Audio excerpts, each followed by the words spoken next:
अस्सलाम वालेकुम, कैसे हैं आप सब। उम्मीद है बिल्कुल ठीक ठाक होंगे।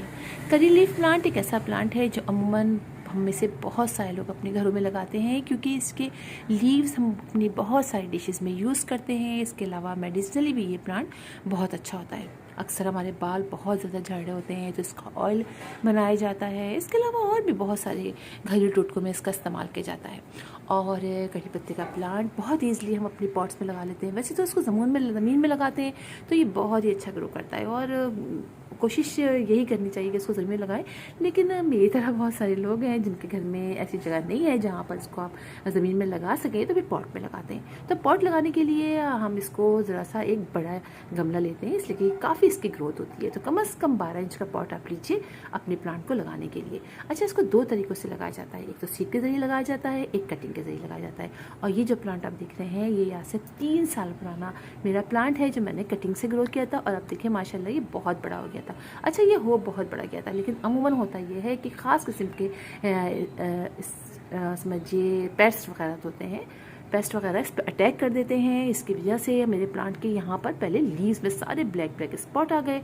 उसके बाद इसके खैर स्पॉट तो मैंने साफ़ कर दिए, नीम ऑयल का खूब स्प्रे किया, लेकिन हुआ ये कुछ अर्से बाद फिर इसके अचानक से पत्ते सूखने लगे। फिर इसके स्टेम में सारे छोटे छोटे से ऐसे कीड़े कीड़े चिपके हुए थे। मैंने वो साफ़ किया। साफ़ करने के बाद मैंने ऊपर से इसकी देखिए ब्रांचें कट कर दी।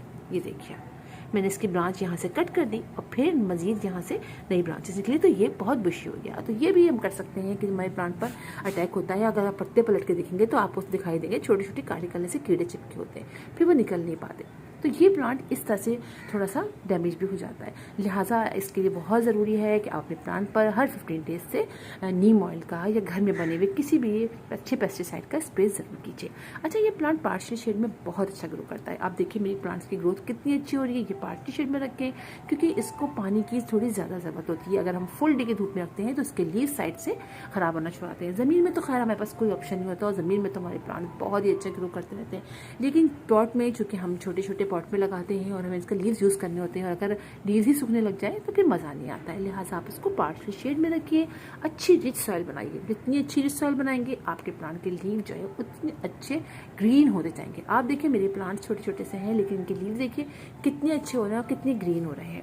और ये जो मेरा प्लांट है ये समझिए मैंने कटिंग से लगाया था। मैंने आपको बताया मैंने कटिंग से लगाया था, और ये दोनों जो मैंने सीड से लगाए थे, और सीड इसमें से बने थे। यानी ये मदर प्लांट है, इसके बेबीज़ हैं, उसके सीड निकले तो मैंने उसके सीड से इसको ग्रो किया है। तो ये प्लांट जो है वो सीड से ईजिली ग्रो हो जाता है।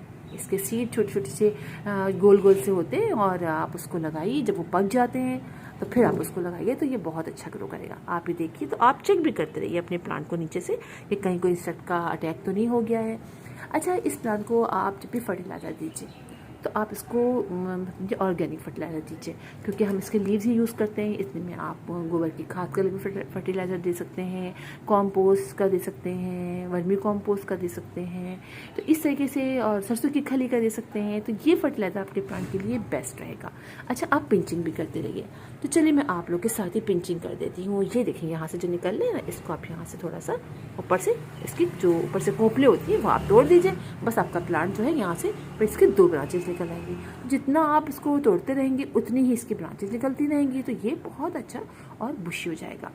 अच्छा, बात करें सॉइल की, तो सॉइल आपको मैंने कहा था कि बहुत अच्छी और आप वेल्डेड बनाइए और रिच सॉइल बनाइए, जिसमें आप ले लीजिए सैंड, 25% सैंड ले लीजिए, 25% आप गोबर की खाद ले लीजिए, 25% आप वर्मी कंपोस्ट जो लेना चाहते हैं वो ले लीजिए, और 25% आप इसके अंदर ले लीजिए अपनी गार्डन सॉइल। बस फिर जो सॉइल बनेगी वो बहुत अच्छी और वेल ड्रेन बनेगी, रिच सॉइल बनेगी। इसमें आपका प्लांट बहुत अच्छा ग्रो करता चला जाएगा। अच्छा, आप इसके ऊपर इसके अंदर आपको लगे कि और फिर पानी मैंने बताया आपको, इसको हल्का का मॉइस्ट रखना है। पानी का कमी नहीं होनी चाहिए, या पानी कमी होती है बार बार प्लांट के जो लीव हैं वो नीचे की तरफ जब मूव करते हैं तो फिर ड्राई होना भी शुरू हो जाते हैं। लिहाजा ना आप बहुत सारा पानी डालिए, ना आप बहुत ज़्यादा इसके अंदर कम पानी डालिए। बस ऐसा पानी डालिए कि पानी इस हल्का का से ये मॉइस्ट रहेगा, तो आपका प्लांट इसी तरह बहुत अच्छा ग्रो करता रहेगा। अच्छा, दूसरी बात ये कि आपने इसमें इंसेक्टिसाइड का स्प्रे भी आपने करना है, और आप इसके अंदर नीम खली भी डाल सकते हैं। नीम खली भी एक बहुत अच्छा, एक तो ना सिर्फ ये कि ये फंगस से बचाता है, बल्कि एक तरह का फर्टिलाइज़र भी होता है। तो आप नीम खली भी इसके अंदर डाल सकते हैं, ठीक है। तो बस मुझे ये आपको दिखाना था, इसलिए कि बहुत सारे कमेंट आए थे, उनके प्लांट जो है वो अच्छे ग्रो नहीं कर रहे हैं। तो देखिए समर का प्लांट है ये, समर में बहुत अच्छा ग्रो करता है, और जब समर मतलब विंटर होता है तो ये ख़राब होना शुरू होता है, लीव झड़ जाते हैं, बिल्कुल ऐसा होता है। लेकिन आप परेशान ना हुआ करें, तो आपका जो पॉट में लगा प्लांट है उसके लीव झड़ जाते हैं, लेकिन ज़मीन पर लगा होते हैं उसके लीव नहीं झड़ते हैं। लिहाजा पॉट में लगा हुआ है तो कोई बात नहीं है, लीव झड़ जाए, लेकिन आप वैसे केयर करते रहिए, दोबारा से ये फिर ठीक हो जाएगा। ठीक है, तो फिर इंशाल्लाह आप लोगों से मुलाकात होगी किसी और वीडियो में किसी और टॉपिक के साथ। तब तक के लिए अल्लाह हाफिज़।